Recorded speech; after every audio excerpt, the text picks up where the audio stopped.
నా పేరు గుండాల రామారావు, జిల్లా ప్రెసిడెంట్, శ్రీకాకుళం జిల్లా ప్రెసిడెంట్గా సోషలిస్ట్ పార్టీ ఇండియా తరపునగా నేను మీడియా వారికి మరియు మా పార్టీ జాతీయ అధ్యక్షుల గారికి ప్రతి ఒక్కరికి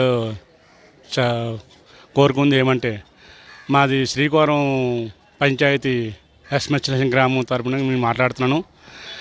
ఎందుకంటే మాకు శ్రీకాకుళం పంచాయతీ 32 గ్రామాలకి పంచాయతీ ఒకటే ఉండడం వల్ల, అలాంటిది మా శ్రీకాకుళం పంచాయతీ కావాలని సపరేట్గా 6 గ్రామాలకు పంచాయతీ కావాలని మేము లెటర్ పెట్టాము. కావున దానికోసం ఎటువంటి రెస్పాన్సిబుల్ లేదు.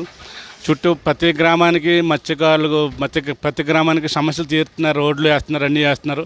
మా గ్రామానికి మత్స్యలక్ష్యం గ్రామానికి ఎటువంటి సమస్యలు తీర్చట్లేదు, రోడ్లు కూడా వేయట్లేదు.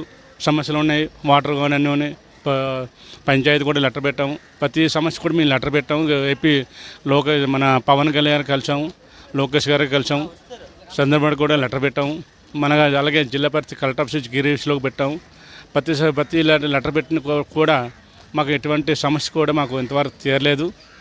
అలాగే మాకేంటంటే రోడ్డు సమస్య అని మిస్టర్ వీరనాయుడు గారు నాకు చిన్న సపోర్ట్ చేశారు. ఈ మే నెలలోనూ రోడ్డు వస్తుందని నాకు కొద్దిగా అపాయింట్మెంట్ ఇచ్చారు. అలాగే 6 ప్లాంట్ కూడా మన శంకర్ బాబు గారు ఇంజనీర్ కూడా 6 ప్లాంట్ కూడా ఇచ్చారు, అపాయింట్మెంట్ కూడా ఇచ్చారు. గ్రాండ్ సక్సెస్ అయింది. మిగతా 2 సమస్యలని, అలాగే మాకు తీర ప్రాంతాలు మత్స్యకారులు ఉంది, తీర ప్రాంతాలను బోర్డు సమస్యలు ఉన్నాయి. ఆ సమస్యలని మేము పోరాడతామని, మాకు సమస్య తీర్చాలని మేము మరీ కోరుతూ, మాకు ఈ ఎలక్షన్కి వెళ్ళే ముందు మాకు పంచాయతీ ఎస్పెషల్ పంచాయతీ కావాలని మరీ కోరుతున్నాను. ఈ